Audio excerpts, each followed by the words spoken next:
Let's review the cameras of this Realme Narzo 50 Pro in this video. I've been using this device for some time, so let's check on the samples, both images and videos, and we'll see that how good are the cameras. On the back it has triple camera setup, 48 megapixel primary sensor, 8 megapixel ultra wide and 2 megapixel macro sensor. All are actually working. On the front we have 16 megapixel selfie shooter. And if you check the UI of the camera, you will see that it is typical Realme UI. Under more option, it has a dedicated option for dual video recording, but normally I don't use them. Okay, if you use them, let me know in the comments. It has 48 megapixel dedicated option. Normally I use portraits, videos, and normal photo mode and night mode. Yep. Now let's check on the shutter speed. So you can see that the shutter speed is actually good, not bad. Yeah, it is actually good, and it can record video up to 4K. So now let's check on the video samples first. Here's a quick sample from the front camera of this Realme Narzo 50 Pro. It can record up to 1080p videos at 30 fps. Now let's walk faster to check the stabilization. I'm not using any gimbal, so you can check the stabilization. I can tell you that it is actually doing a decent job. Actually, you can see that the quick movements are actually not that jerky. Okay, the jerks are not that significant. You can see that. Yeah, it is actually doing a good job. Yes, the dynamic range could have been better because yeah, the sky is looking actually really washed out, but it is actually quite cloudy today. Yeah, so I can say that it is doing a decent job. Let's walk faster to check the stabilization again. You can check the sound capture as well because I'm not using any external mic. So according to me, yes, the overall video quality is actually looking good. Yeah, you can see that it is actually doing a good job, and particularly I have liked the color reproduction here. Yes, really, it's good actually. Here is a quick sample, 1080p sample from the rear camera. It can go up to 4K, so we'll be checking on that as well. But here, let's check the focus first. Yeah. Yes, the focus is actually good, not bad. Yeah, you can see that it is quite windy here, but still, the autofocus is actually working. Yeah, really good. Yeah. So let's walk faster to check the stabilization. I'm not using any gimbal. And you can see that the EIS is actually working. It's not that good, but not bad as well. Yeah, I'm working faster again. Now let's check the colors. You can see that the colors are actually quite natural, and yes, the focus is actually good. Yeah, here I must say that the autofocus is actually good. Yeah. Now let's check the quick movements. Yeah, you can see that it is actually doing a good job, and even you can see that the dynamic range is actually looking good, not bad. Today it is quite cloudy over here. Yeah, you can see that. Now let's walk faster again. You can check the sound capture as well because I'm not using any external mic. Now let's check on the focus sample. Now here is a focus sample. Now we'll be checking the same thing, the focus again. So even at 4K, I can say that the autofocus is actually working fine, no problem here. Yeah, the focus hunting issue is not there. Now let's walk faster. You can see that at 4K, the EI is actually not working that well. I believe it is not working at all. Yeah, but if you have gimbal, then you can use it, because nowadays I found that the smartphones which are newly launched, they have processors that don't support 4K recording. So that is really a downgrade, I would say. So here you have this option of 4K recording. Yes, you have the jerks. Yeah, it is not that stable. The dynamic range is okay, I would say. Not that great, but yes, if you have gimbal, then you can use it to have a better quality than the 1080p ones. Yeah, now let's check on the images. First of all, let's start with some indoor selfies. If you see the picture quality, overall quality is actually good, and I must say that the color reproduction is very close to natural. Yes, if you check the t-shirt color, you will see that it is very consistent in all the photos. Yeah, but yes, if it is a bit of challenging lighting, it loses details, but the overall quality is actually good, not bad. If we go outside, the detailing is better. Yeah, and again I can say that the overall color reproduction is actually looking really good. Detailing is also there, and if you check the background, to some extent it has better dynamic range as well. Yeah, here again you can see that the overall color reproduction is very consistent, although the skin tones, they are a bit on the warmer side, but the overall image quality is actually quite good, not bad. I would say that the selfie shooter, the 16 megapixel selfie shooter, is actually quite capable here. Next, the portrait shots with bokeh effect. The front camera does a really good job here.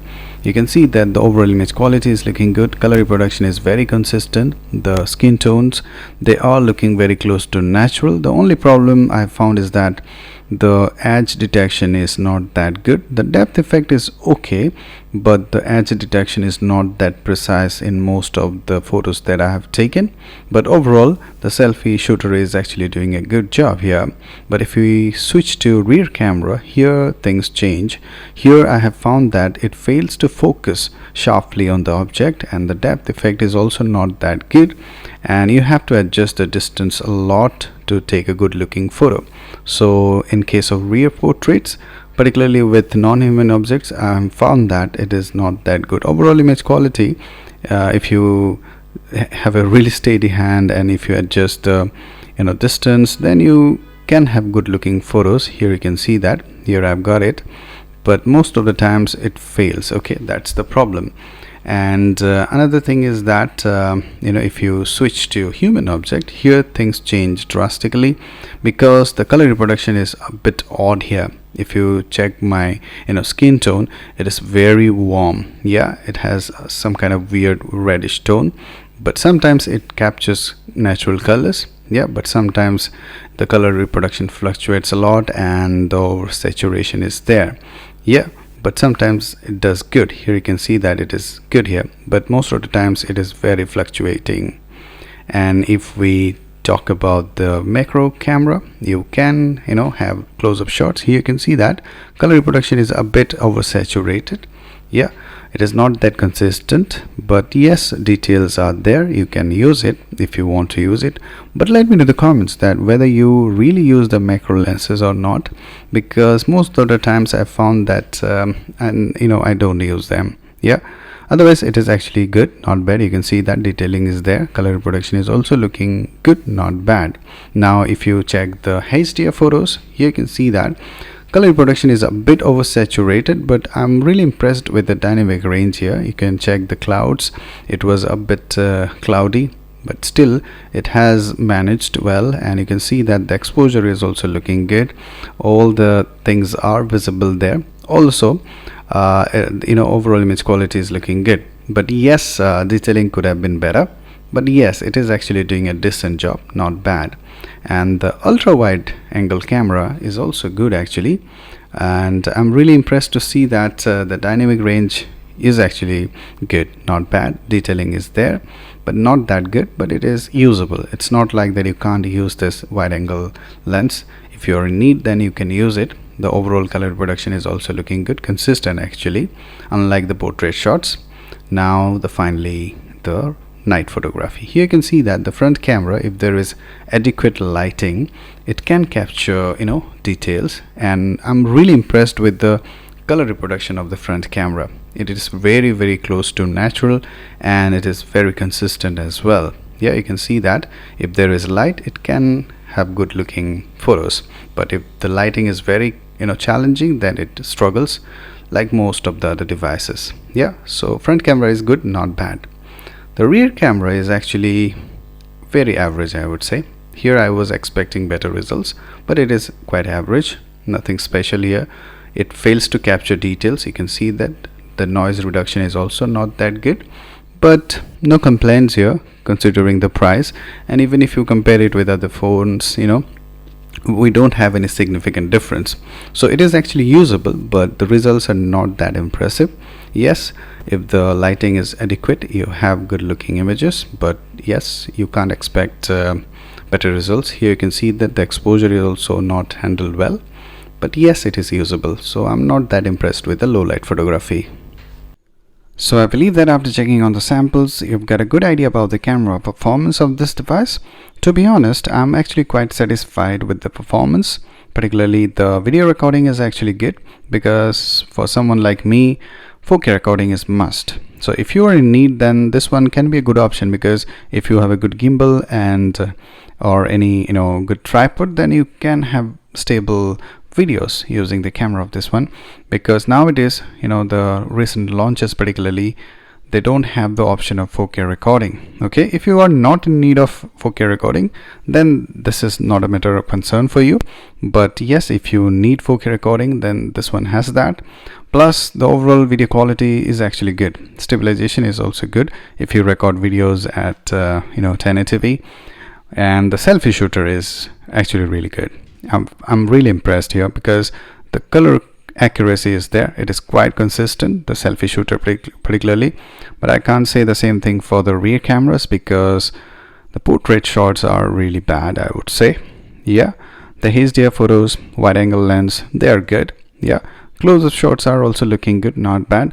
But the rear portraits, they are not good. Okay, they have to update it. I think they can fix it through some software update. If they can do it, that would be good.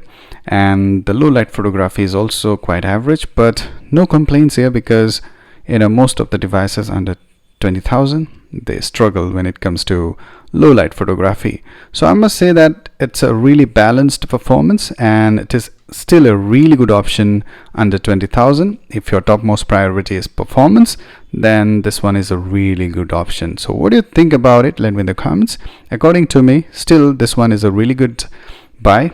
And even after the launches of that Narzo 60 and 60 Pro, this is a phone that you must consider. Okay, so what do you think about it? Let me in the comments. And if you end up liking my videos, then don't forget to like, subscribe, and share your thoughts in the comments. So till the next video, guys, cheers.